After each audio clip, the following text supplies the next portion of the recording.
안녕하십니까. 행복한 아침 이재용입니다. 안녕하세요. 정예인입니다. 오늘은 8월 8일 금요일이고요. 이 팔자가 두 개가 겹치는데 팔을 옆으로 뉘어놓으면 이게 무한대 표시잖아요. 무한대로 다 이루십시오. 또는 무한의 행복을 누리십시오. 이렇게 인사를 드리고 싶습니다. 네, 무한의 행복을 누리는 하루, 행복한 아침과 함께 시작해 보시면 너무 좋을 것 같습니다. 자, 행복한 아침 금요일에는 건강 리모델링 준비했는데요. 오늘은 세상에서 가장 슬픈 병이죠. 치매의 모든 것 알아보도록 하겠습니다. 금요일 행복한 아침 바로 시작할게요.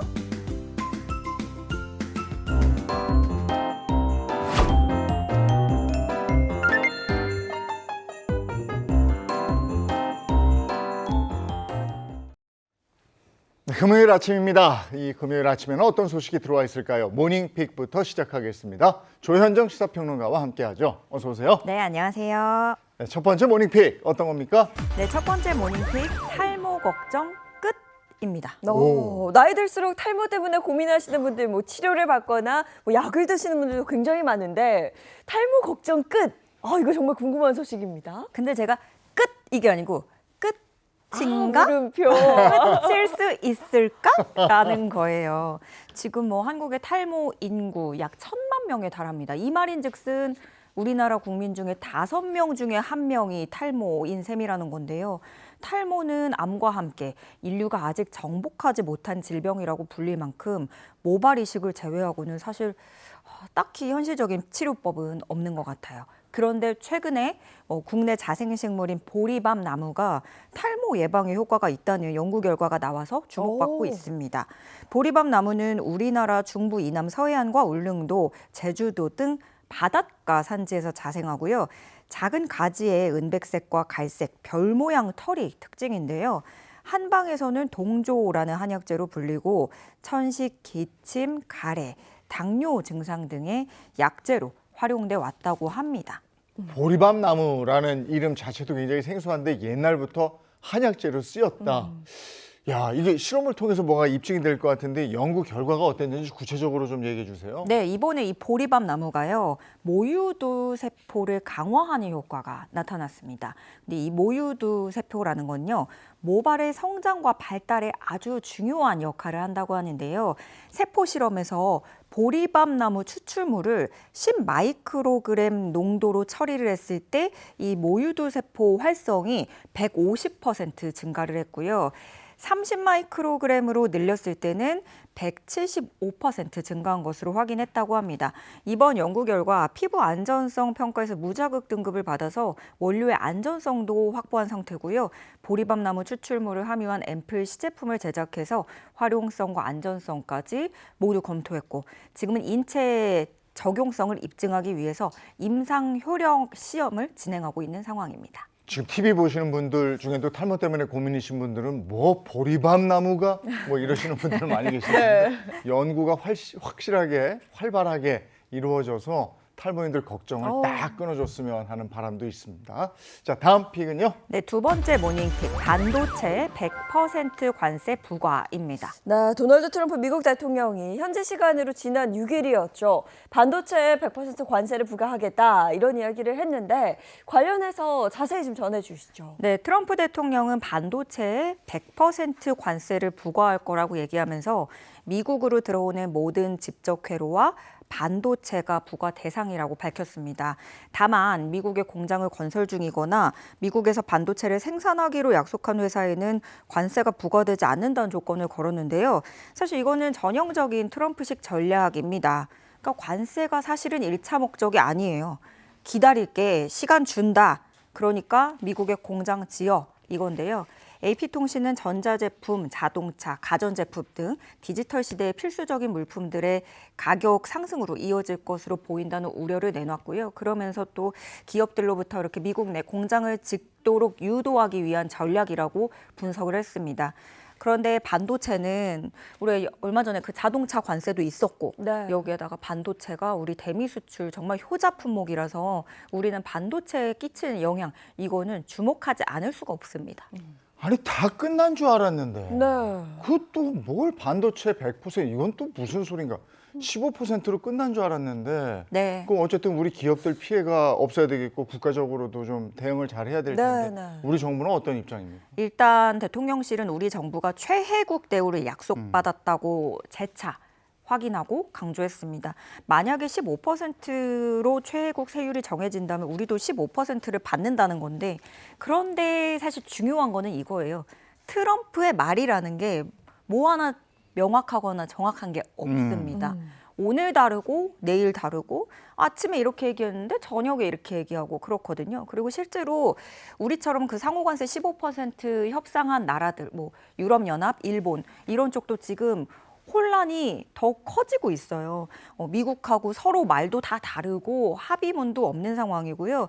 그래서 우리나라도 사실은 전략적으로 좀 말을 함구하고 있는 것도 있거든요. 왜냐하면은 트럼프 대통령은 미국 자기 지지층한테 내가 이만큼 우리가 가져왔어라는 걸 되게 강조하고 싶은 사람인데, 우리 쪽에서 우리가 쌀 시장 막았다, 개방 막았고 우리가 이만큼이나 얻어냈다라고 광고를 하면 괜히 긁어부스럼을 만들어서 다시 들쑤실 수 있기 때문에 모든 나라들이 좀 전략적으로 함구를 하고 있는 그런 측면이 있어요.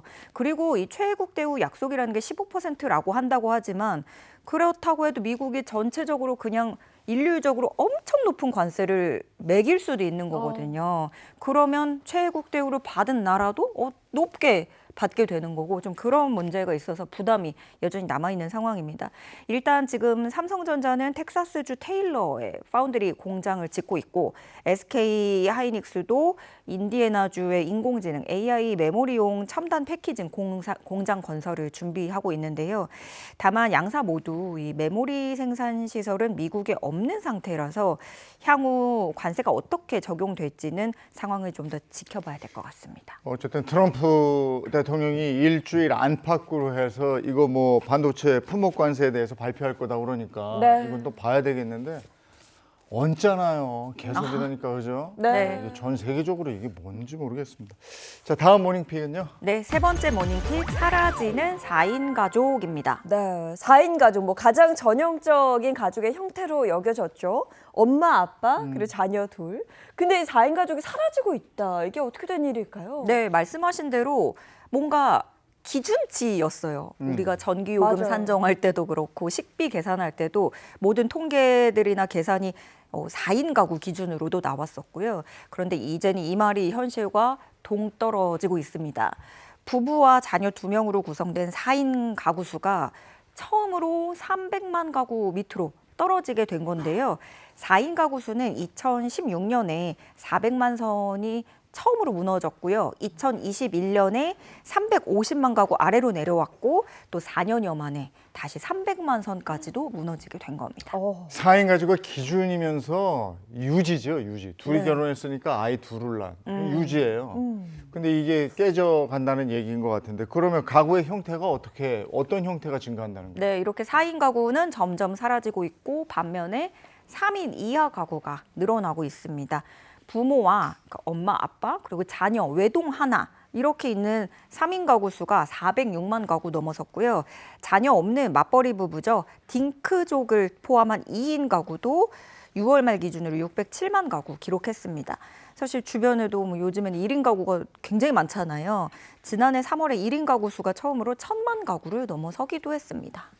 둘이 결혼해서 하나 낳았으니까 또는 하나도 안 낳았으니까 이거 분명한 감소거든요. 네, 네. 근데 이런 형태가 달라지면서 정책이나 소비 패턴 같은 것도 달라질 텐데 여기에 맞춰서 변화되는 것들이 많을 것 같거든요. 네, 맞아요. 일단 당장 보면 가구 크기라든가 뭐 밀키트 이런 패키지, 음식 이렇게 소비 문화부터 달라지고 있는데요. 1인, 2인 가구 같은 경우에 음식 재료 다 사놨다가 막 채소 관리하기도 힘들고 썩다 보니까 4인용 식탁보다 조금 더 조그만 거, 대형 냉장고보다는 조금 더 조그만 거, 이런 소형 가전이 인기를 끌고 밀키트를 이용하거나 또 대형마트보다 편의점을 찾는 수요가 또 늘어나고 있습니다. 이런 추세는 앞으로도 계속될 것으로 보이는데요.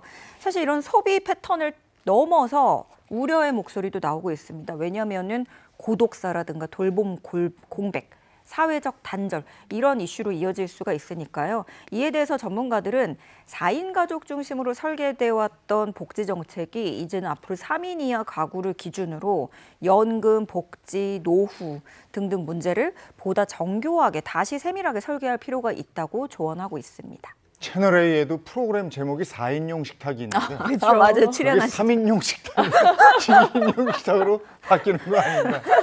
예, 여기에 맞게 또 정책이 또 변화돼 가는 모습이네요. 네. 자, 다음 픽은요. 네, 네 번째 모닝픽 선한 영향력 확산입니다. 야, 정말 이런 소식은 자주 전하고 싶습니다. 선한 영향력 확산. 자세히 전해주시죠. 네, 지역 경제 살리기 위해서 전 국민에게 민생회복 소비 쿠폰 지급됐잖아요. 이 소비 쿠폰으로 기부를 하는 선한 영향력이 확산되고 있다는 훈훈한 소식입니다. 33살의 한 청년, 이 민생회복 소비 쿠폰 18만 원을 받았는데요. 받고 나서 이걸 어디에다 쓰면 좋을까? 좀 더 좋은 일에 쓸 수는 없을까 고민을 했다고 해요. 그런데 18만 원이면은 아이스 아메리카노 50여 잔을 살 수 있거든요. 그럼 이거를 나는 소방관들을 응원하는 데 써야겠다. 이렇게 다짐했다고 합니다. 이 얘기를 듣고 이 청년의 지인이자 한 카페 점주인 A씨도 동참해서 총 100잔의 아이스 아메리카노를 춘천소방서와 119 안전센터, 인근 파출소에 일일이 돌렸다는 소식입니다. 네, 한 청년이 이렇게 했어요. 이게 나에게 주어진 돈인데 내가 쓸 수 있는 돈인데 의미 있게 쓰고 싶다 이거잖아요. 아, 멋지네요. 네. 네. 정말 이 15만 원 각 이렇게 주어졌을 때 내가 이걸 어떻게 써야 잘 쓸까 생각은 하는데 이렇게까지 다른 생각을 했다는 거예요. 저도 좀 반성을 하게 되고요. 또 전남 나주에서는요. 한 카페 사장인 B 씨가 따뜻한 마음을 배달했습니다. 이 카페를 찾은 한 손님이 뉴스에서 청년이 소방관에게 이렇게 소비 쿠폰으로 커피 사주는 걸 보고 나도 꼭 해보고 싶다라면서 카페 사장인 B 씨에게 나주소방서 경연 119 안전센터에 10여 잔 커피 배달을 부탁을 한 거고요. 해당 카페에서 커피를 또 보태서 소방관들에게 전달했다고 합니다. 원래 이거를 하겠다고 했던 손님은 익명을 요청을 했었는데 카페 사장님인 B 씨가 이런 거는 알려야 된다라고 생각을 그렇죠. 하셔가지고 SNS에다가 적극적으로 알려주셨고 이 사연을 보고 또 진짜 이거 훈훈한 건 알려야 돼요. 왜냐하면 이 사연을 보고 카페 근처 중식당 사장님이 다시 또 돕습니다. 최근에 불이 났었는데 소방관들께서 도와주신 게 생각이 나가지고 이 마음을 꼭 갚아야겠다 하고 본인도 또 여기에 동참을 한 거예요. 그래서 소비 쿠폰으로 나주소방서, 경찰서, 보건소에 커피와 각종 간식, 음료를 보냈다고 합니다. 이뿐만 아니라 소비 쿠폰으로 생필품까지 사가지고 익명으로 기부하는 분들도 많고요. 전국적으로 이렇게 소비 쿠폰으로 기부하는 사례가 확산하고 있습니다. 이 선행도 전염이 되더라고요. 네. 그리고 저는 그거 받은 거 카드 쪽으로 해서 받았거든요. 네. 근데 치과 가서 썼더니 자동으로 그게 나갔던데. 아, 네. 그냥 한 번에 없어졌겠군요. 그래서 뭘 더 생각할 여지가 없었는데, 아이고 참 고맙습니다. 이렇게 선한 마음으로 해주셔서.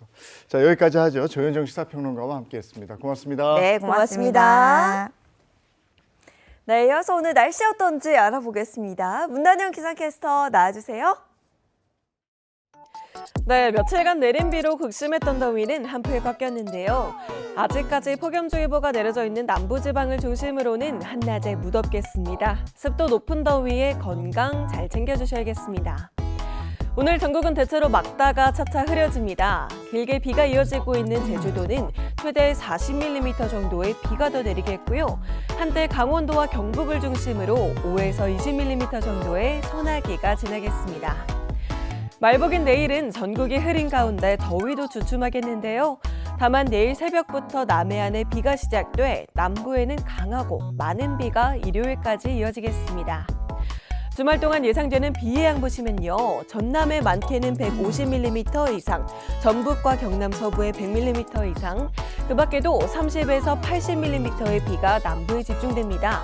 시간당 50mm로 집중호우가 내리는 곳도 있어서 호우로 인한 피해 없도록 대비해 주셔야겠습니다.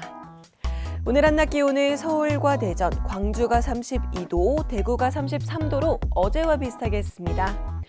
오늘은 제주 해상의 돌풍과 함께 벼락이 치겠고 당분간 제주와 남해안에 강한 너울이 밀려오니까요. 해수욕장 방문하신다면 주의하셔야겠습니다. 지금까지 날씨 전해드렸습니다.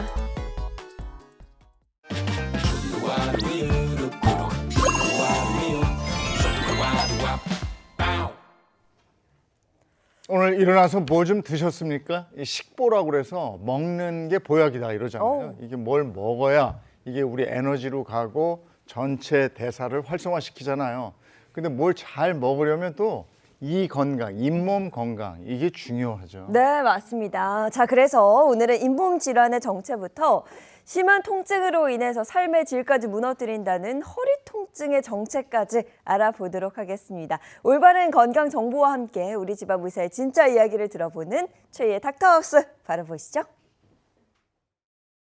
우리 집 앞 의사의 진짜 이야기부터 내 몸을 위한 건강 노하우까지 전해드립니다. 안녕하세요. 닥터하우스 MC 최희입니다. 오늘 함께할 주인공은요. 무려 5만 명의 환자를 진료하고 치료한 닥터입니다. 네, 반갑습니다. 안녕하세요. 치과의사 이규민입니다. 오늘의 주제는 어떤 걸까요? 한 번쯤은 치과에 가서 양치할 때 피가 나요. 잇몸이 내려갔어요. 심하신 분들은 치아가 흔들려요. 라고 얘기하신 적 있을 겁니다. 그러면 치과의사는 풍치, 잇몸병, 치은염, 치주염 등 다양한 이름의 원인을 얘기하곤 했을 텐데요. 이름은 다르지만 사실은 모두 잇몸 질환을 의미합니다. 그래서 오늘은 방치했다가 발치를 불러일으킬 수 있는 구강질환, 치은염과 치주염에 대한 이야기를 나눠보려고 합니다. 무시무시한 이야기로 닥터하우스를 시작을 했는데요. 치주염과 치은염 정확하게 두 가지가 어떻게 다른지 잘 모르는 게 사실이거든요. 우선 치은염이 어떤 질환인지부터 알아야 할 것 같아요. 네, 치은염이란 치은, 그러니까 잇몸에 생긴 염증을 말하는 겁니다.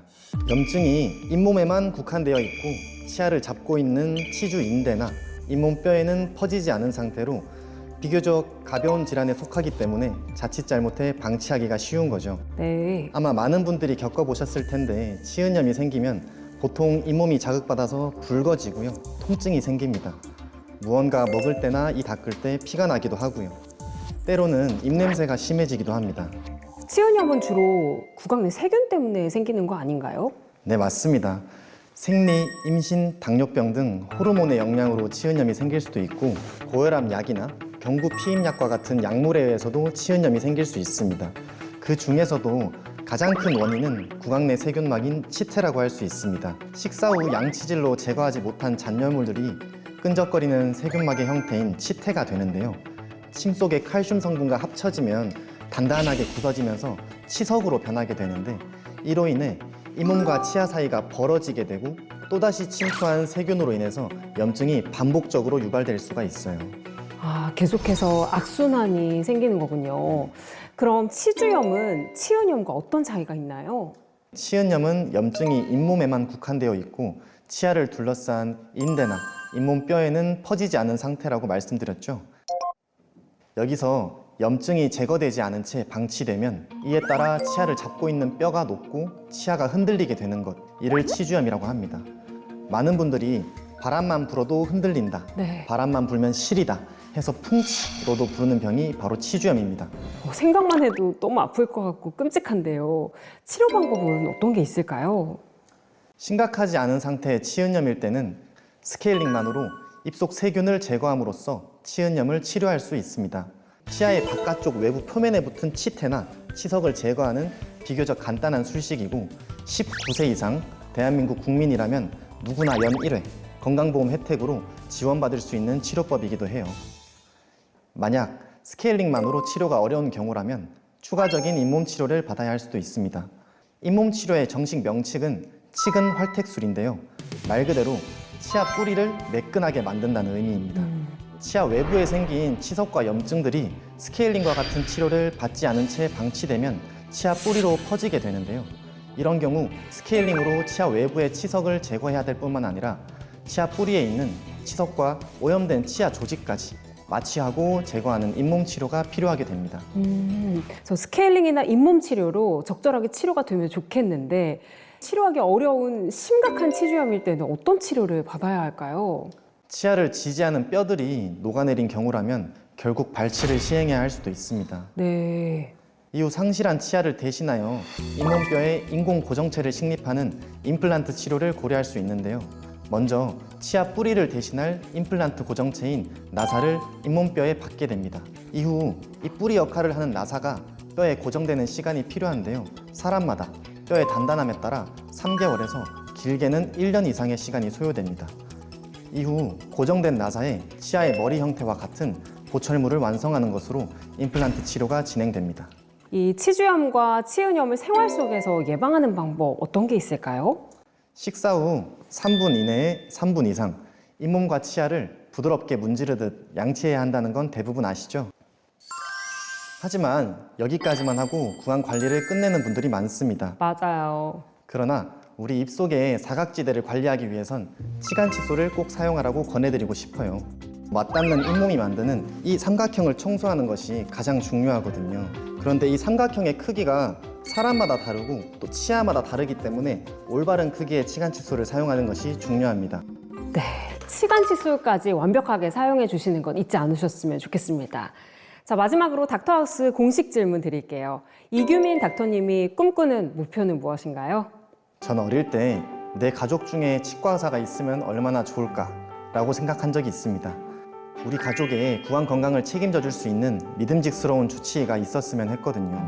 환자의 건강 관리를 내 가족처럼 지속적이고 장기적으로 책임질 수 있는 그런 의사, 저도 누군가의 믿음직스러운 주치의가 되고 싶습니다. 네, 어디서도 들을 수 없었던 이규민 닥터님의 진솔한 이야기 잘 들었습니다. 닥터하우스가 늘 응원하겠습니다. 감사합니다. 감사합니다.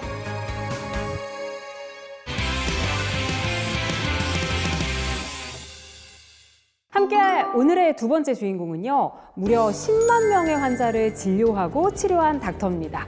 어서 오세요. 네, 반갑습니다. 안녕하세요. 마취통증의학과 전문의 최현우입니다. 반갑습니다, 닥터님. 오늘 준비한 주제는 어떤 내용일까요? 우리의 몸을 떠받치면서 기둥 역할을 하는 신체 부위가 있습니다. 바로 척추입니다. 네. 그런데 척추 건강이 한번 무너지면 삶의 질이 와르르 무너진다는 사실 혹시 알고 계신가요? 그래서 오늘은 척추 건강을 잃게 만드는 현대인의 질병, 허리디스크에 대한 이야기를 나눠보겠습니다. 그러고 보면 척추를 우리 몸의 중심이라고 표현하잖아요. 그만큼 중요한 역할을 담당하기 때문에 중심이라고 표현하는 거겠죠? 네, 그렇습니다. 우리 몸의 중심인 척추는 아주 중요한 기관인데요. 목부터 등, 허리, 엉덩이를 거쳐서 꼬리에 이르기까지 주요 골격과 신체를 지지하는 것은 물론 평형 유지를 담당하며 중추신경 다발인 척수를 감싸고 보호하기도 합니다. 그런데 이처럼 중요한 척추뼈의 순수 무게는 놀랍게도 2kg 정도에 불과합니다.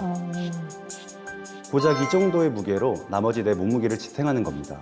그러다 보니 시간이 흐름과 동시에 피로가 누적되고 세월 속에서 자연히 달아갑니다. 그렇게 해서 발병하는 대표적인 질환이 바로 허리 디스크입니다. 허리 디스크라는 게 구체적으로 어떤 질환인가요? 이 허리 디스크는 흔히 디스크라고 부르는 추간판이라는 구조물이 돌출되면서 염증을 일으키고 신경을 압박하는 질환입니다. 디스크는 본래 척추 사이에서 충격을 흡수하는 쿠션 역할을 하며 뼈끼리 부딪히는 걸 막아주는데요. 다양한 요인으로 인해 디스크가 밀려 나오면 신경을 누르고 염증이 생기면서 허리 디스크가 발병하게 됩니다. 다양한 이유가 있다고 하셨는데 어떤 이유들로 인해 허리 디스크가 생기는 걸까요? 네, 가장 대표적인 요인은 퇴행성 변화입니다. 디스크는 수분 함량이 높은 젤리 같은 물질로 이루어져 있는데 나이가 들수록 이 수분 함량이 줄어들어 탄성을 잃고 딱딱해집니다. 이러한 변화는 디스크의 손상이나 탈출의 위험성을 높이게 되고 잘못된 자세로 오랫동안 앉아 있으면 척추에 비대칭적인 압력을 가해 디스크 손상을 유발하게 됩니다. 네. 그래서 그런지 주변에도 디스크 환자들이 꽤 많이 있거든요. 살펴보면 이 허리 통증이 상당한 것 같더라고요. 맞습니다. 허리 디스크의 대표적인 증상으로 바로 심한 허리 통증을 꼽을 수 있는데요. 앉아 있어도 누워 있어도 참기 힘든 통증으로 이분들이 일상생활에 큰 어려움이 생기고요. 여기서 조금 더 나아가서 정도가 심한 분들은 대소변 조절이 안 되거나 하지에 힘이 빠지는 운동마비 증상이 발생해서 그야말로 삶의 질이 와르르 무너질 수 있습니다. 이거 쉽게 넘길 일이 아니네요. 삶이 다 무너지기 전에 초기에 잘 치료받는 것이 정말 중요할 것 같은데요. 어떤 치료 방법이 있을까요? 일명 염증 제거 주사라고 불리는 DNA 주사 치료를 진행할 수 있습니다. 연어에서 추출한 성분을 이용한 치료법으로 손상된 조직의 재생과 염증 제거, 그리고 통증 완화에 도움이 됩니다. 이건 흔히 뼈 주사라고 불리는 스테로이드 주사랑은 다른 거기 때문에 별다른 부작용은 없는 편이고요. 네. 그리고 보통 DNA 주사 치료와 함께 체외 충격파 치료를 병행하면 근본적으로 염증을 제거하는 데 도움이 됩니다. 허리 디스크처럼 노화로 인한 질환을 이야기할 때 빼놓을 수 없는 게 바로 또 무릎 관절염이잖아요. 이 관절염 통증도 굉장한 통증이라고 들었습니다. 이때는 어떤 치료를 받는 게 좋을까요? 이럴 때는 PRP 주사 치료가 도움이 됩니다. PRP 주사는 환자의 자가 혈액을 채취한 후에 원심 분리기에 돌려서 혈소판이 풍부한 혈장을 손상된 무릎 관절에 직접 주사하는 치료입니다. 오, 신기하네요. 여기에는 성장인자가 풍부하기 때문에 손상된 연골이나 인대 재생에 도움이 되고 염증 제거와 통증 감소 등의 다양한 이점이 있어서 최근에 크게 각광받고 있는 치료법입니다. 그래도 여건상 바로 병원에 가기가 힘들 때 허리 디스크 통증을 좀 줄이려면 집에서 할 수 있는 특별한 방법이 있을까요? 그러면 허리 통증을 줄이는 간단한 운동법을 제가 일어서서 알려드리도록 하겠습니다. 오, 좋습니다. 맥켄지 신전 운동이라고 합니다. 이 운동은 튀어나온 디스크를 원래 위치로 되돌리는 데 도움이 되기 때문에 허리 근육의 긴장을 줄이고 통증을 감소시키는 데 좋습니다. 어떻게 하는지 제가 한번 따라해 볼게요. 먼저 양 발을 어깨 넓이로 벌리고 섭니다. 양손을 허리 옆에 가볍게 얹어주시고요. 여기서 허리를 뒤로 천천히 젖혀주세요. 시선을 하늘로 보시고요. 네, 오, 뭔가 시원한데요? 5초 정도 유지한 후에 천천히 돌아오시면 됩니다. 저도 허리가 좀 자주 아픈 편인데 굉장히 시원하면서 이 긴장된 근육들이 좀 풀리는 느낌이 들거든요. 이렇게 뒤로 넘어가실 때 엉덩이에 힘을 딱 주고 네. 배도 내미는 게 아니라 복압을 잡아주시면서 넘어가시는 게 중요합니다.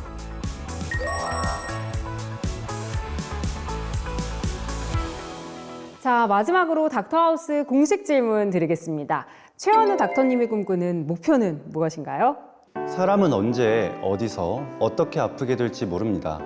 전국에 계신 환자분들께서 언제 어디서든 표준화되고 검증된 통증 치료를 받을 수 있게 도움을 드리는 것이 의사로서 제 꿈이자 목표입니다. 지켜봐 주세요. 네, 어디서도 들을 수 없었던 최원우 닥터님의 진솔한 이야기 잘 들었습니다. 닥터하우스가 늘 응원하겠습니다. 감사합니다. 감사합니다.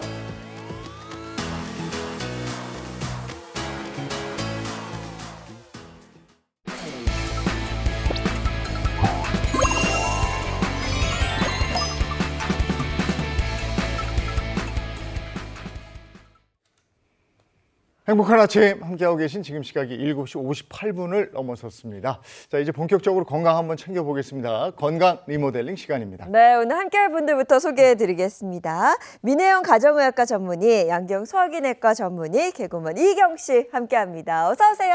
행복한 아침! 민혜영 씨 처음 아니에요?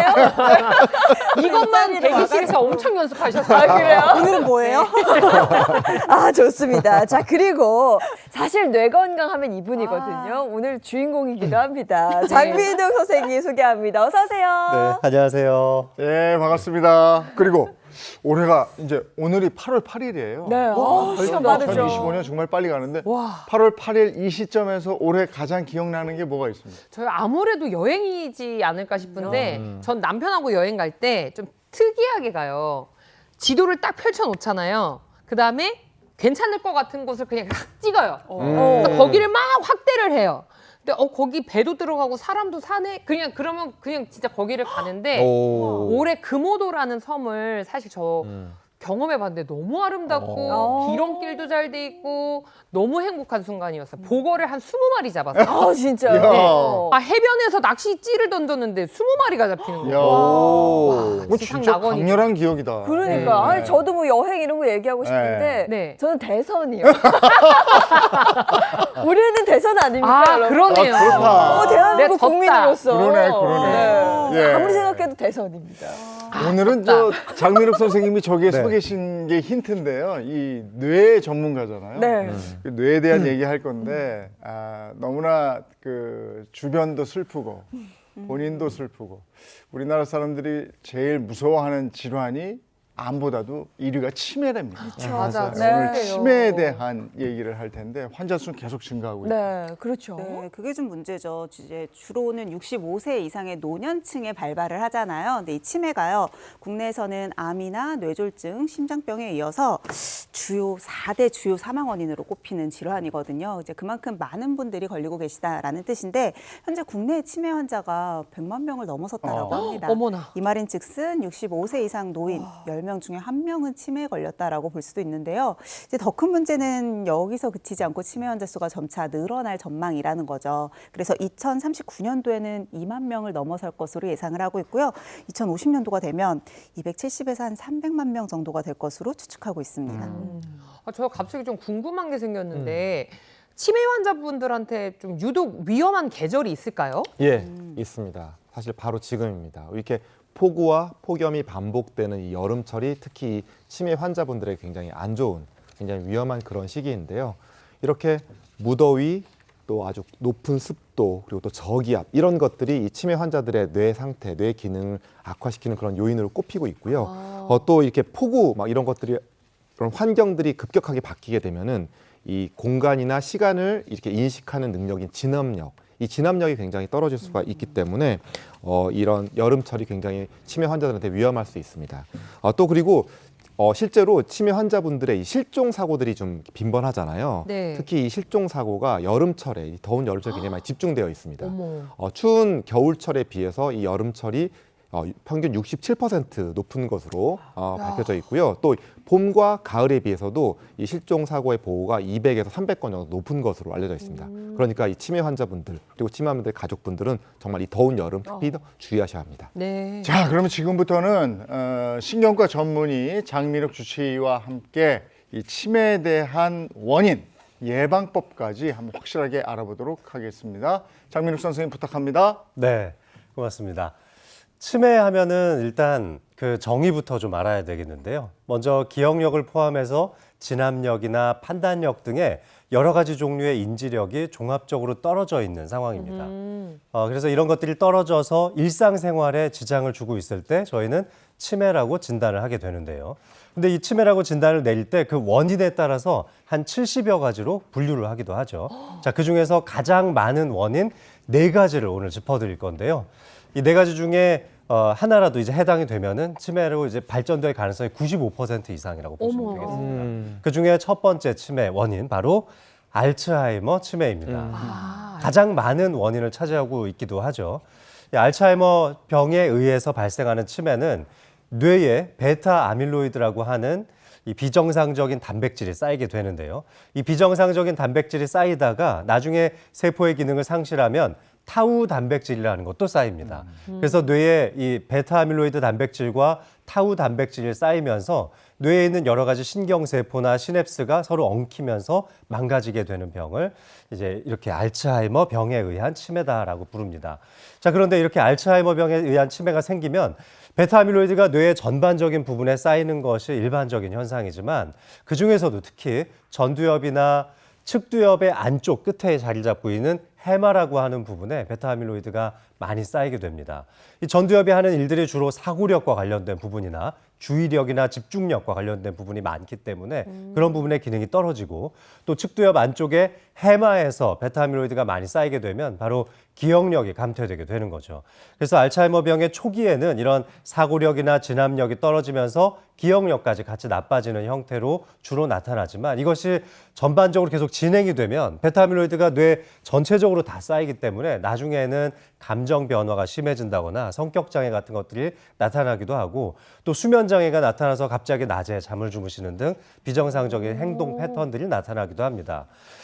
그런데 이 베타 아밀로이드가 축적되는데 걸리는 시간이 대략 15년 정도 필요하거든요. 그러니까 치매라고 진단이 되는 순간 사실 이분은 알고 보면 15년 전부터 베타 아밀로이드가 뇌에 쌓이고 있었다는 신호이기도 합니다. 따라서 굉장히 서서히 천천히 베타 아밀로이드가 쌓여서 마지막에 이제 치매를 유발한다고 생각해 보실 수 있는데, 그러니까 걸리는 시간이 굉장히 기니까 별거 아니라고도 생각하시겠지만 사실 병원에 내원해서 진단이 됐다면 이미 15년 전부터 베타 아밀로이드가 많이 쌓여 있었던 환자였고 이미 뇌는 많이 망가진 상태였을 가능성이 높다는 거죠. 네, 그래서 사실 진단을 좀 빨리 해서 이 치료를 좀 더 서두를 수만 있다면 상당히 좀 유리한 질병이라고 볼 수 있겠습니다. 네. 자, 두 번째 원인에 대해서 말씀드리는데 바로 혈관성 손상에 의한 치매입니다. 이것을 우리는 이제 혈관성 치매라고 부르기도 하는데요. 우리나라에 보면 이제 교통의 요지가 있죠. 뭐 네. 고속도로 타고 가다 보면 여주라든지 네. 원주라든지 천안. 같은 데 가면은 고속도로가 막 갈라지죠. 이런 데가 주로 이제 정체 구간이긴 한데 만약 이 도시에서 큰 사고가 벌어지면 완전히 그 주변 일대 굉장히 많은 고속도로 구간이 아주 꽁꽁 막히게 그렇죠. 되죠. 마비되죠. 거의. 네, 완전 전체적인 고속도로가 다 마비가 될 정도인데요. 자, 우리가 혈관성 손상에 의한 치매는 대개는 뇌졸중으로 인한 치매를 말씀드립니다. 자, 뇌졸중 하면은 혈관이 터지거나 혈관이 막히는 현상을 모두 뇌졸중이라고 부르는데요. 대부분은 동맥경화에 의해서 발생되는 경우가 흔합니다. 자, 이럴 때는 뇌의 손상된 부위, 위치, 또 그 크기에 따라서 어떤 증상이 나타나는지 상당히 다르게 보이지기도 하는데요. 대부분은 보행장애라든지 또 한쪽 팔다리 마비가 오거나 언어마비, 또 구음장애, 또 시야장애 같은 것들이 주된 증상으로 나타나게 됩니다. 자, 그런데 우리 뇌에도요, 이렇게 교통의 요지로서 활용되는 부위들이 있습니다. 인지력을 발휘하는데 주의력이나 기억력, 사고 능력, 판단 능력이나 길 찾아다니는 능력들도 각각의 부위가 있지만 사실 이런 것들이 서로 연결망이 교차되는 지점이 있어요. 이런 교차되는 지점을 전략적 지점이라고 부르는데요. 이런 전략적 지점에 뇌졸중이 찾아오게 되면 그 뇌졸중의 크기가 아무리 작다 하더라도 혈관성 치매가 생길 수 있습니다. 그러니까 어떤 분들은 이 뇌졸중, 뇌경색이 굉장히 크게 왔는데도 이 전략적 지점이 손상받지 않아서 인지력이 멀쩡하신 분들도 있고 정말 별거 아닌 것 같은 굉장히 작은 뇌경색이 찾아왔는데도 이 전략적 지점이 손상을 받으면서 심각한 인지력 장애를 겪기도 합니다. 특히 이런 전략적 지점은 이 전두엽이나 측두엽의 왼쪽 부분에 주로 많이 존재하고 있기 때문에 왼쪽 부분의 뇌를 침범하는 뇌졸중을 겪는 환자분들이 혈관성 치매가 걸릴 확률이 2배 이상 더 높은 것으로 알려져 있습니다. 그래서 저희 같은 신경과 전문의들은 환자분들, 특히 이제 뇌졸중에 걸린 환자분들을 뵐 때 왼쪽 뇌경색, 그러니까 오른쪽 팔다리를 제대로 잘 못 쓰고 병실로 들어오시는, 진료실로 들어오시는 환자분들을 보면 뇌졸중에 대한 평가도 중요하지만 혹시 인지력이 떨어진 것은 없는지 인지력 평가에도 더욱더 주안점을 두고 진료를 하는 편입니다. 자, 치매를 유발하는 세 번째 원인에 대해서 말씀드릴 차례인데요. 세 번째 원인은 파킨슨 병입니다. 파킨슨. 네, 아까 제가 알츠하이머 병에 의한 치매는 베타 아밀로이드가 많이 쌓이면서 뇌가 망가져가는 병이라고 말씀드렸는데요. 이 파킨슨 병은 알파-C 뉴클레인이라고 하는 단백질이 쌓입니다. 그러니까 서로 다른 단백질이죠. 그래서 파킨슨병과 치매를 서로 혼돈하시고 파킨슨병 걸리면 치매가 온다, 또는 치매에 걸리면 알츠하이머병에 걸리면 파킨슨병이 온다, 이렇게 많이 혼동하시지만 사실은 이 병리학적 원인으로는 서로 완전히 별개의 질환이기도 합니다. 자, 하지만 알파시니클레인도 뇌신경세포를 망가뜨리는 주범이기도 하고 결국 퇴행성 변화를 조장시키기 때문에 파킨슨병이 어느 정도 진행돼서 이제 중기나 말기 정도까지 가면 치매 증상이 병발되는 경우가 많죠. 대개 파킨슨병을 앓고 계시는 환자의 약 35에서 40% 정도의 환자분들이 치매를 결국은 겪게 된다라고 알려져 있기도 합니다. 자, 파킨슨병을 유발하는 알파시누클레인은 특히 우리 몸에서 이 운동신경을 조절해주는 도파민 회로를 먼저 망가뜨리게 됩니다. 그래서 운동 증상이 주로 나타나죠. 손떨림이 좀 나타난다거나 몸이 좀 전체적으로 떨리시기도 하고요. 또 걸음을 걸을 때 천천히 걷게 되니까 이 상체가 먼저 앞으로 나가게 되는 걸음을 보입니다. 이런 것들을 되게 이제 전두엽 보행이라고 부르는데 이렇게 서동증이라든지 손떨림이라든지 온몸이 좀 굳어가는 현상에 운동신경 증상 위주로 나타나는 것이 파킨슨병의 초기 증상이라고 할 수 있습니다. 그런데 이제 이런 증상만으로 그냥 끝까지 마지막까지 파킨슨병을 앓다가 인지력은 전혀 지장이 없이 그대로 이제 생을 마감하시는 분들도 있습니다. 그래서 그냥 파킨슨병에 대한 조절만 잘 하시다가 20, 30년 넘게 건강하게 사시다가 돌아가시는 분들도 있지만 하지만 일부의 환자 한 3분 중 1분이나 2분 중 1분 정도는 결국 치매를 겪게 됩니다. 자, 그런데 이 알파시누클레인이 침범하는 장소 중에 대개 이 도파민 경로를 따라서 신경세포를 침범하는데 이 도파민 경로를 따른 신경세포가 우리 뇌의 안쪽 부분에 있는 본능을 담당하는 부분과 밀접하게 닿아 있어요. 그래서 이 본능을 담당하는 부분이 망가지는 경우가 많고 이렇게 됐을 경우에 본능과 그러니까 나의 이성과 감성 사이에 충돌이 일어나니까 이 본능 억제가 잘 안 됩니다. 그래서 굉장히 공격적인 성향으로 변한다거나 여러 가지 환각 증상을 보면서 환청, 환시를 보인다거나 아니면 성적으로 흥분되어 있는 상태를 주체하지 못해서 여러 가지 성범죄 같은 것들에 연루되기도 하죠. 그래서 파킨슨병을 앓고 계시다가 이런 강한 성격 장애나 본능을 너무 강하게 표출하는 뭐 그런 문제가 나타난다면 파킨슨병 종류 중에서도 이 치매를 같이 병발할 수 있는 종류로 발전하고 있구나 이렇게 볼 수가 있습니다. 이 파킨슨병에 걸리신 분들은 아무래도 운동신경이 느려지다 보니까 바깥 활동이 적어질 수밖에 없어요. 하루 종일 누워 계시기도 하고 만사가 굉장히 귀찮다고 생각하시기도 하는데 바로 이렇게 외부 활동에 제약이 생기는 것 자체가 나의 인지력을 발휘할 수 있는 기회가 줄어든다는 거잖아요. 그래서 인지력을 많이 쓰면 쓸수록 기초 인지력도 좋아지고 치매도 예방되는 건데 파킨슨병에 걸렸다고 해서 제대로 움직이지 못하고 집안에만 계시니까 다른 사람들과의 교류가 적어지면서 다른 종류의 치매가 생길 가능성도 상대적으로 높아지는 겁니다. 자, 그래서 우울증이라든지 무기력감을 타파하기 위해서라도 좀 적극적인 치료를 받으시는 게 좋아요. 예를 들어 이런 도파민과 관련된 치료를 받으면서 움직임이 좀 좋아지면 일부러라도 바깥에 나가서 운동도 해보고 친구분들도 만나고 동호회 활동 같은 것들도 하시면서 자꾸만 인지력을 발휘하려고 하는 노력을 기울이셔야 합니다. 그러면 조금 더 다른 종류의 치매로 발전하는 형태를 좀 예방할 수 있겠죠. 자, 치매를 유발하는 마지막 원인 바로 알코올입니다. 알코올이요? 네, 말씀드려서 너무 죄송한데요. 갑자기 알코올이 훅 나왔네. 자, 알코올은요, 이 WHO 산하에 있는 이 암 발생을 연구하는 연구소가 있는데 이쪽에서도 제1급 발암 물질로 지정하기도 했고 치매를 유발할 수 있으니 굉장히 주의해야 된다라고 강력한 경고에 관한 이 권고안을 내놓기도 했었죠. 과음하고 나면은 약간 이렇게 핑 돌고, 그쵸. 네, 그리고 또 인사불성이 되기도 하고 걸음도 잘 안 되고, 네. 이 모든 순간에 사실은 다 뇌 기능이 떨어지는 이 반응이라고 볼 수 있는데요. 자, 이렇게 알코올 섭취가 잦아지게 되면 우리 뇌에 여러 가지 영향을 미치게 됩니다. 자, 우리 뇌는 이 전두엽 부분, 이마엽이라고도 하는데요. 이쪽 부분이 술을 마시게 되면 첫 번째로 영향을 받습니다. 이 전두엽 부분에 영향을 받기 시작하면 논리적인 사고 과정이 잘 안 돼요. 맞아. 술 취하면 잘 안 돼요. 되게 시끄럽게 막 떠들고 네. 하고 맞아. 목소리 제어도 잘 안 그래요. 되죠. 사소한 일에 막 참지 못하고 괜히 성질을 부리기도 하고 그런 말이죠. 분들도 있어. 자, 그리고 우리의 정수리 부분 마루엽이라고 합니다. 부정엽 혹은 마루엽이라고 하는데요. 자, 이쪽은 감각기관에 대한 정보예요. 그래서 이 마루엽에 영향을 받게 되면 오른쪽 마루엽의 기능이 떨어지면은 왼쪽에서 들어오는 여러 가지 정보 처리가 잘 안 됩니다. 그래서 상황에 따라 좀 다르지만 알코올에 의해서는 양쪽 다 좀 무뎌지겠죠. 그래서 어디 부딪혀도 술에 취해서 가다가 걸어가다 화단 같은 데 걸려서 넘어져도 별로 안 막 아프다고. 피가 철철 나는데도 아픈 줄도 모르고 그냥 쓱쓱 닦고 집에 들어가시고. 무서워요, 심지어. 그렇죠, 맞습니다. 그래서 알코올에 취한 채로 전두엽과 마루엽이 손상되면 아픈 줄도 모르고 옆 사람하고 싸우는 거예요. 치고받고 싸우면서 코피가 터지고 이빨이 막 부러져도 아픈 줄도 모르고 계속 싸우게 되는 현상도 생기죠.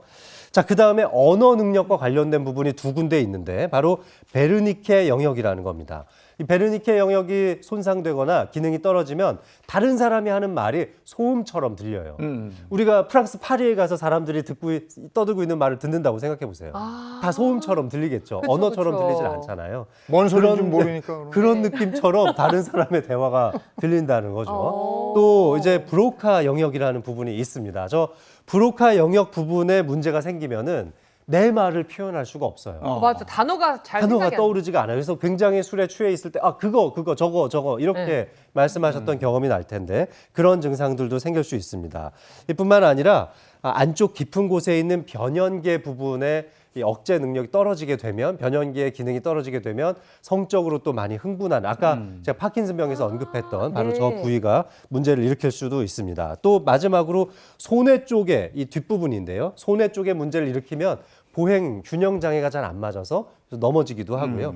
측두엽 안쪽에 알츠하이머 병이 많이 생기는 해마 쪽에도 영향을 미치니까 알코올성 치매가 이제 저런 해마 부분을 침범하면서 또 많이 생기기도 하죠. 네. 자, 어느 정도 술을 마셨으면 사실 멈추고 네. 중단을 해야 되는데 계속해서 빠르게 먹고 내 주량을 이겨내지 못하는 상황이 되면 네. 주로는 속도 때문에 발생하는데 너무 빨리 마셔서 맞아요. 블랙아웃 현상이 일어나기도 합니다. 네. 혹시 두 분 MC님이나 이경 씨 블랙아웃 현상 겪어보신 적 없으세요? 시선을 왜 자꾸 싹다 피해? 아니 저는 너무 졸려서 네. 그냥 자든지 하지 어. 그 기억을 잊거나 하진 않아요. 이게 왜냐하면 정신을 차리고 있어야 된다는 강박 같은 게 있어가지고 술 마시고 실수할까 봐. 애들 집에 보내야 되니까. 뭔가 상황을 정리하기 위해서. 네. 저는 이런 말 되나? 시부모님 보고 계신데. 어릴 때는 막 그런 거 있잖아요. 아스팔트가 일어나는 느낌.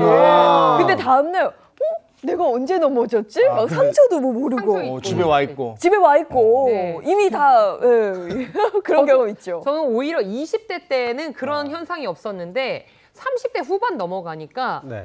분명히 대화를 하고 있는데 눈을 떠보니까 짐이었던 적이 있어요. 그래서 제가 그 전날에 혹시 내가 실수한 건 없느냐 너무 불안하더라고요. 네. 처음 이게 끊겨보니까. 네. 근데 다행히 계속 안주를 먹기만 했다고. 어우, 안주를 그게- 계속 먹었다고. 크게 안 다치신 게 정말 천만다행이에요. 그러니까요. 그래서 온몸이 만신창이가 된 채로 다음 날 깨어나기도 하니까요. 이렇게 해마의 기능이 떨어지면서 기억력이 상실된 채로 굉장히 엉뚱한 행동들을 할 수 있다는 점을 명시하시면 좋겠습니다.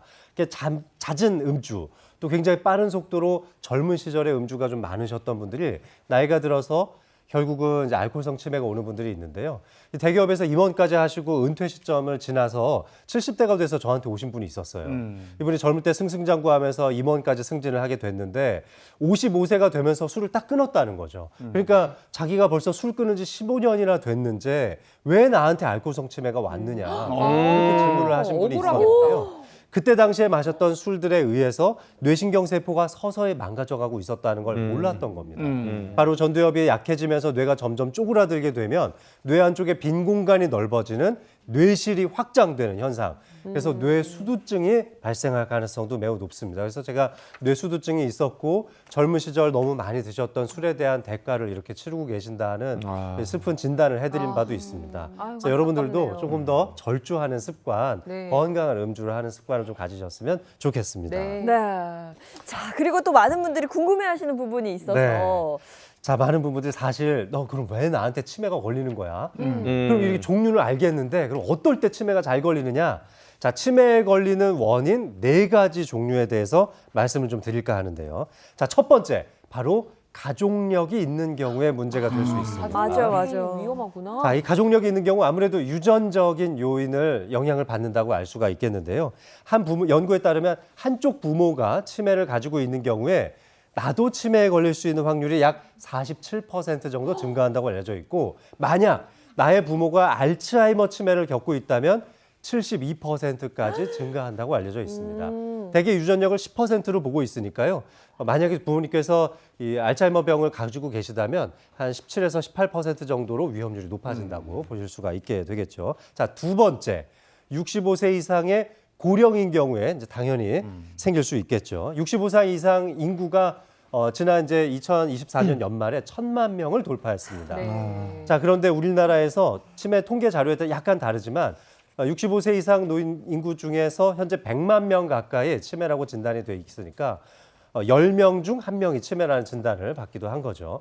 이것은 연령대가 높아질수록 점점 더 심해지는데 75세가 넘어가면 급격하게 증가하기 시작하고 85세 이상의 통계가 나와 있는데 대략 30%를 넘어서 3명 중 1분은 치매를 앓고 있다. 이런 통계가 나온 적도 있습니다.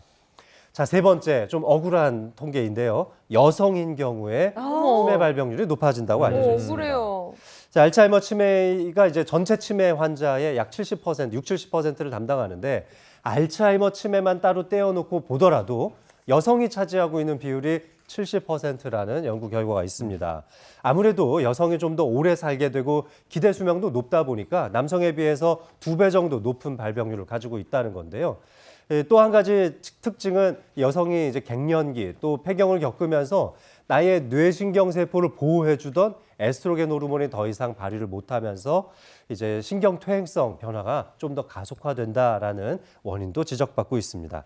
자, 마지막으로는 만성 질환을 가지고 계신 분들에게 치매가 잘 걸린다는 겁니다. 그러니까 고혈압이나 당뇨, 고지혈증을 앓고 계시는 분들도 치매 원인으로부터 안전할 수는 없겠는데요. 자, 이런 만성 질환들이 결국은 뇌혈관을 손상시키고 뇌혈류에 방해가 되기 때문에 좋은 영양소의 공급이나 산소의 공급을 방해해서 뇌의 퇴행성 질환을 좀 더 가속화시킨다고 알려져 있다는 거죠. 그러면 치매 진단을 받은 환자들이 가장 걱정하는 건 뭡니까?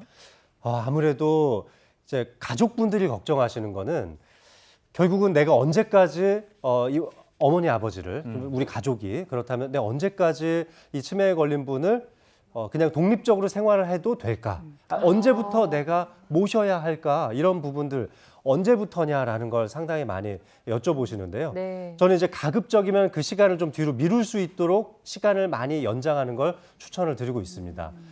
그래서 가능한 일상생활을 좀 많이 할 수 있도록 좀 연결을 시켜드릴 수 있도록 추천을 드리는 편인데요.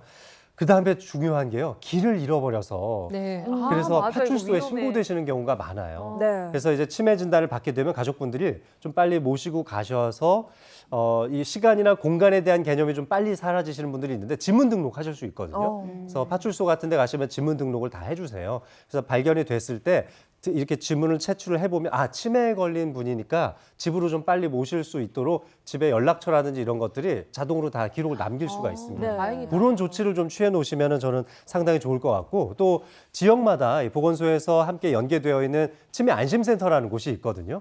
치매 안심센터에 가시면 무료로 건강검진도 받으실 수 있고 또 치매를 위해서 할 수 있는 여러 가지 프로그램들도 무료로 운행되는 경우가 많으니까 그런 데도 좀 문의를 해보시면 상당히 좋겠습니다. 좋다. 치매는 완치 개념이 없는 이 질병이니까 초기에 빨리 발견해서 이 치매를 유발을 시킬 수 있는 원인을 서둘러 제거해 주시는 것이 무엇보다 중요하지 않을까 생각합니다. 네. 자, 그럼 지금부터는 우리 주치의 선생님들과 함께 치매에 대해서 조금 더 자세히 알아보는 시간을 좀 가져볼 텐데요. 민혜 선생님. 네, 방금 전에 장민수 선생님께서 치매 같은 경우는 이제 빨리 발견해서 예방을 하는 게 좋다라고 말씀을 해주셨잖아요. 그러기 위해서는 평소에 내 기억력 상태를 여러분들이 잘 평가할 수 있어야겠죠.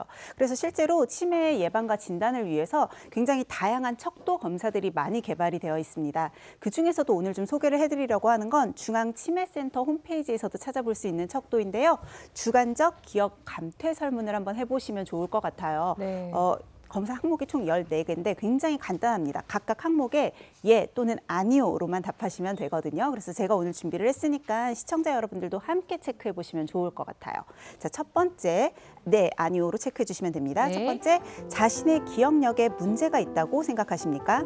두 번째, 자신의 기억력이 10년 전보다 더 나빠졌다고 생각하십니까? 세 번째는 자신의 기억력이 같은 또래의 다른 사람들에 비해 나쁘다고 생각하십니까? 또는 기억력 저하로 인해 일상생활에 불편을 느끼십니까? 최근에 일어난 일을 기억하는 게 어렵습니까? 자, 총 5가지 중에서 혹시 해당하는 거 있으세요? 저 같은 경우에는 2번은 확실히 맞는 것 같고요. 기억력이 10년 전보다 나빠진 것 같고, 그리고 5번 최근에 일어난 일을 기억하는 게 좀 어려울 때가 야, 어제 내가 뭐 먹었지? 이게 잘 생각이 안 날 때가 더 잦아졌어요. 그래서 한 2가지 정도. 네. 저도 한 그렇죠? 2개인데 기억력의 문제 예전보다 확실히 떨어졌으니까. 네. 그리고 10년 전보다 나빠졌다? 맞는 것 같아요. 네. 이거 2개네. 2개 정도. 계속해서 살펴볼까요, 민선님? 네, 이어서 살펴볼게요. 자, 며칠 전에 나눈 대화 내용을 기억하기가 어렵습니까? 또는 며칠 전에 한 약속을 기억하기 어렵습니까? 8번째는 친한 사람의 이름을 기억하기 어렵습니까? 9번째, 물건 둔 곳을 기억하기 어렵습니까? 자, 10번째, 이전에 비해 물건을 자주 잃어버립니까? 자, 여기에도 해당하는 거 있으실까요? 저는 다행히 없어요. 네. 저도 요거는 없네요. 저도 여기 없는 것 같아요. 그렇다면 계속해서 살펴볼게요. 네. 역시 네, 아니오를 체크해 주시고요. 자, 11번째, 집 근처에서 길을 잃은 적이 있습니까? 12번째, 가게에서 한 번에 두세 가지 물건을 사려고 할 때 물건 이름을 기억하기 어렵습니까? 가스불이나 전기불 끄는 것을 기억하기 어렵습니까? 자, 마지막은 자신 혹은 자녀의 집처럼 자주 사용하는 전화번호를 기억하기 어렵습니까? 자, 총 14가지 문항인데요. 자, 전체적으로 봤을 때 총 몇 개나 해당하세요? 저는 전체적으로 4개 정도 해당하는 것 같아요. 전체적으로 4개. 야, 이거 근데 14번은 외우려는 생각을 안 하니까. 그렇죠. 발차기 뭐 네, 회의하는 아예 것 그냥 같아요. 노력해보지 않아서. 핸드폰에 단축번호로 그냥 이렇게 하면 되니까요. 맞아요. 저 3개네, 3개. 저는 딱 개. 하나. 지금 보면 가스불이나 전기불 끄는 거, 저 이거보다 그 고데기 불을 껐는지 늘 외쳐가지고. 그러네. 아니, 다시 집에 갈 때는 이걸 늘 반복하거든요. 저는 딱 1개 정도입니다. 아, 그래도 우리 행복한 아침 가족분들은 아직까지는 좀 걱정하지 않으셔도 될 것 같아요. 총 14가지의 항목 중에서 해당하는 항목이 6개 이상일 경우에는 인지 기능이 좀 떨어지는 경도 인지장애나 또는 치매일 가능성이 좀 높거든요. 그래서 이 정도 해당한다라고 하시면 근처에 신경과 전문의 선생님의 진료를 좀 구체적으로 받아보시는 게 더 좋을 것 같습니다. 예. 치매 자가 진단법도 있다고 그러는데 네. 이거는 OX로 저희가 퀴즈를 풀어보면서 알아볼게요. 예, 첫 번째 문제는 제가 드리도록 하겠습니다. 자, 잇몸 염증이 알츠하이머병을 유발할 수 있다. 뭐, 맞다고 생각하시면 O 아니면 X로 대답해 주시면 되겠습니다. 잇몸 염증이. 이거는 영증, 인공염. X일 것 같아요. X. 아니 치매는 어쨌든 뇌 쪽이고 여기는 이제 구강이 쪽이잖아요. 네. 전 좀 상관이 없을 것 같아요.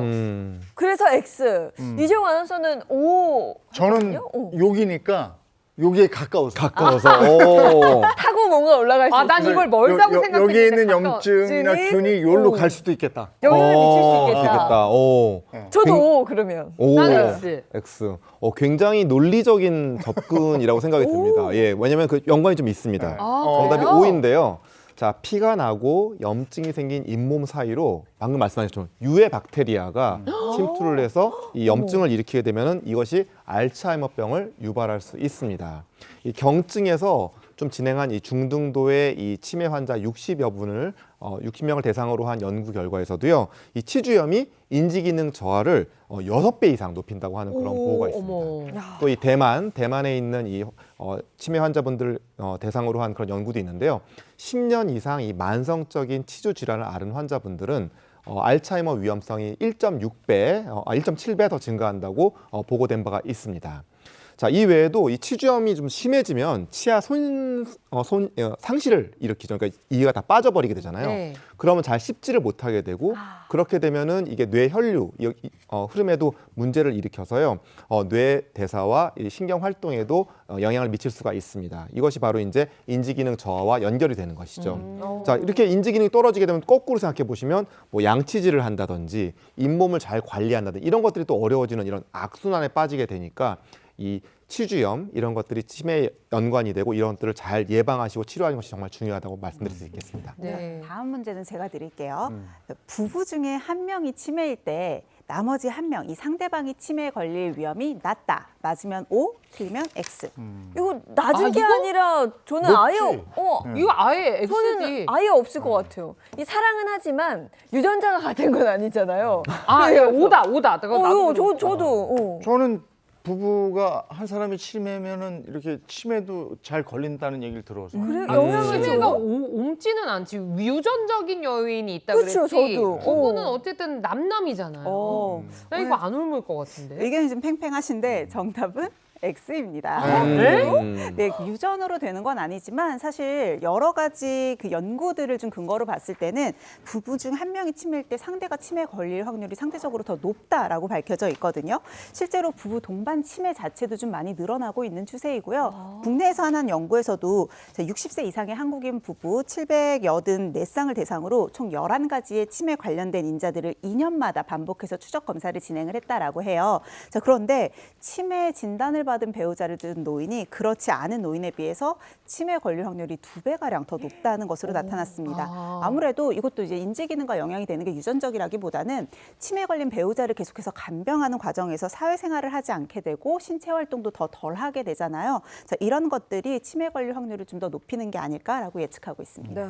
근데 방금 신체 활동 이야기하셨는데 그러면 궁금한 게 치매를 예방하기 위해서 이 몸을 움직이는 운동, 신체 네. 활동 어떤 게 좀 도움이 될까요? 예, 유산소 운동이 도움이 됩니다. 이렇게 빠르게 걷기, 조깅, 뭐 등산, 수영, 뭐 자전거 타기 이러한 좀 숨이 좀 가쁘고 좀 땀이 날 만한 그런 조금은 우리가 단순히 걷는 것보다는 좀 더 이렇게 좀 진행된 상태의 이 유산소 운동이 치매를 예방하는데 도움을 줍니다. 이렇게 땀이 나고 이렇게 호흡이 가빠지고 이렇게 되면은 아무래도 혈액순환이 굉장히 좋겠죠. 이런 것들이 뇌에 산소와 영양분을 잘 공급을 해주고 치매 예방에 큰 도움을 줄 수가 있죠. 아까 우리 장민 선생님이 계속 해마 얘기했는데 기억하시는 분들 계시죠? 네. 기억에 대한 부분이잖아요.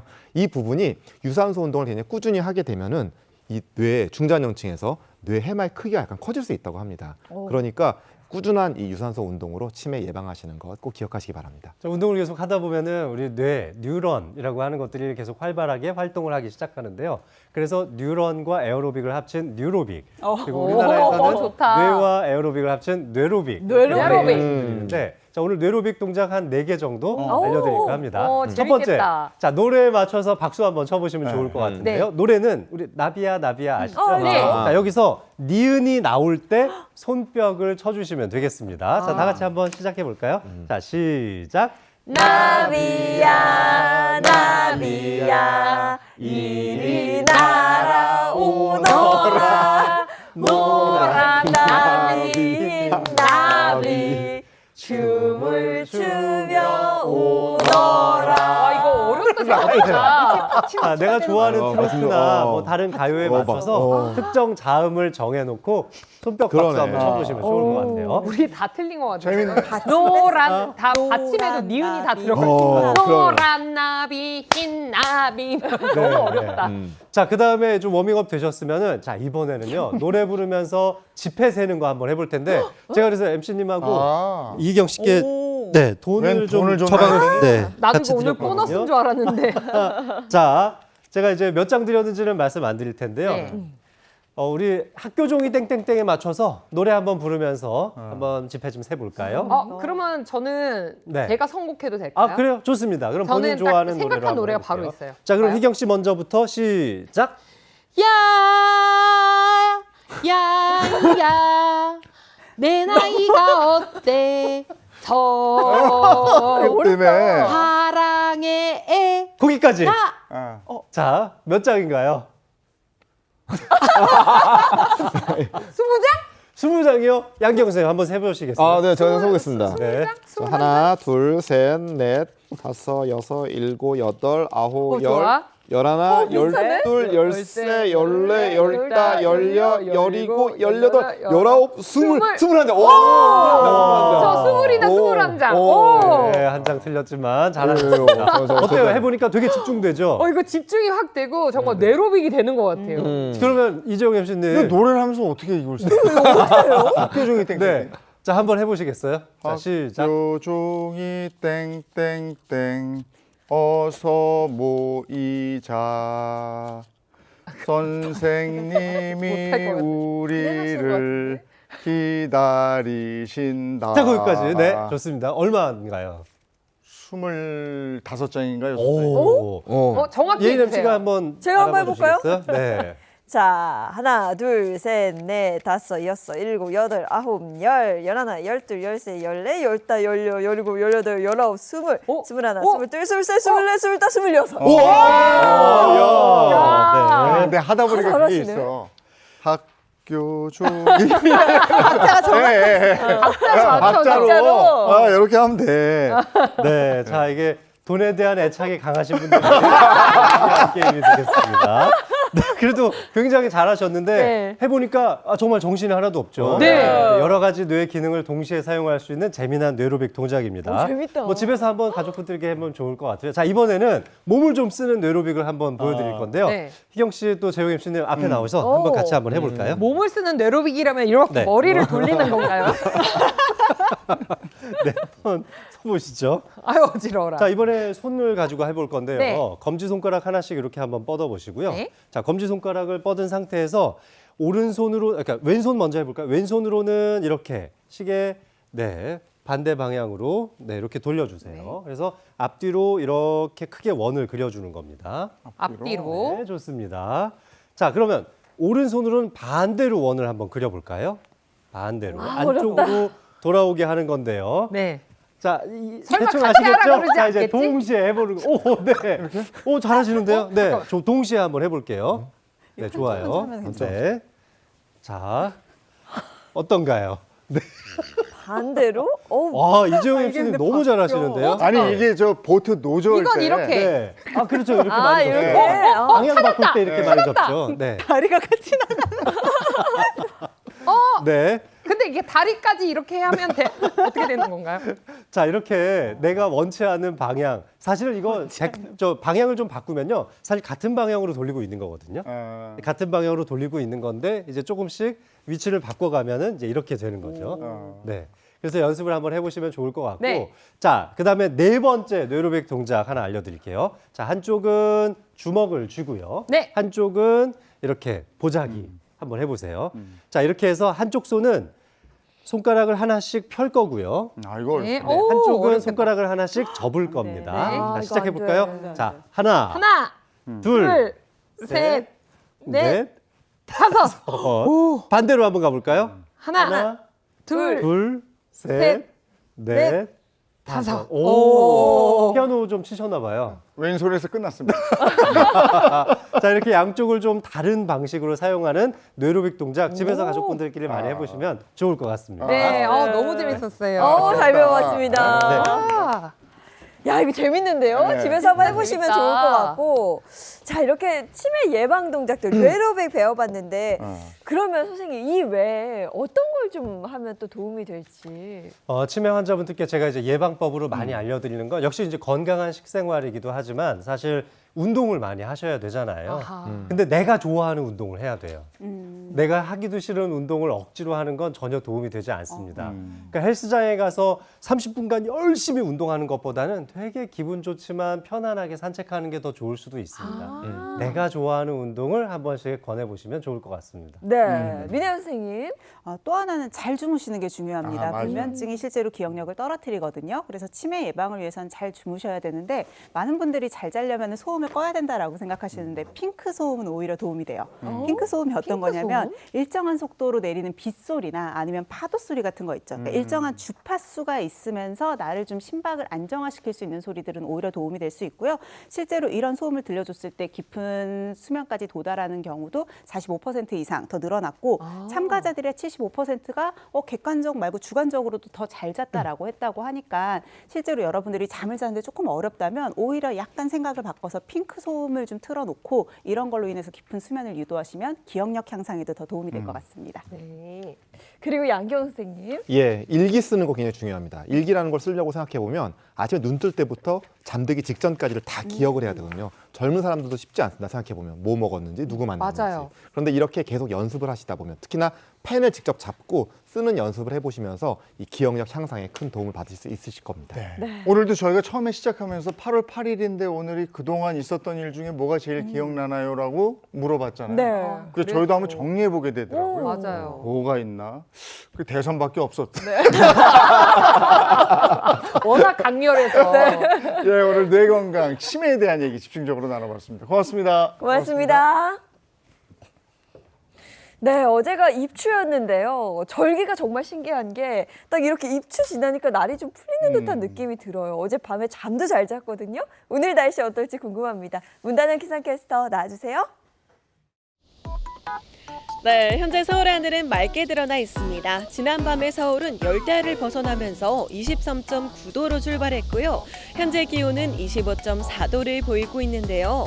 북쪽에서 찬 공기가 지속적으로 유입이 되면서 극한 폭염은 덜해졌지만 여전히 한낮 기온은 전국이 30도를 웃돌며 무덥겠습니다. 오늘 전국 하늘은 대체로 맑다가 차차 흐려집니다.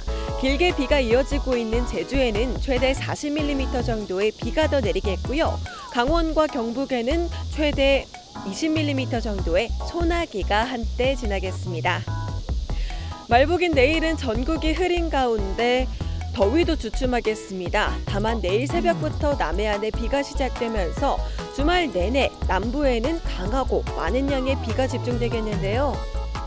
주말 동안 예상되는 비의 양 보시면요. 전남에 최대 150mm 이상, 전북과 경남 서부에는 100mm 이상, 그 밖에는 30에서 80mm 정도가 예상됩니다. 특히 시간당 30에서 50mm의 집중 호우를 보이는 곳도 있어서요. 호우 시에는 대비 잘 해주셔야겠습니다. 오늘 한낮 기온은 서울과 대전, 광주가 32도, 대구가 33도까지 오르면서 어제와 비슷한 정도의 기온을 보이겠습니다. 오늘은 제주 해상에 돌풍과 함께 벼락이 치겠고요. 당분간 제주와 남해안에는 강한 너울이 밀려오니까요. 해수욕장 방문하시는 분들은 주의하시기 바랍니다. 지금까지 날씨 전해드렸습니다. 주말에 설레임이 있는 금요일, 거기다가 내일은 또 말복이에요. 네, 초복 얘기한 게 엊그제 같은데 또 말복입니다. 건강 잘 챙기시고요. 저희는 내일 아침 7시 30분에 다시 돌아올게요. 행복한 아침, 행복한 하루, 그리고 행복한 주말 보내십시오. 고맙습니다. 고맙습니다. 즐거운 OS에서 play the next channel A.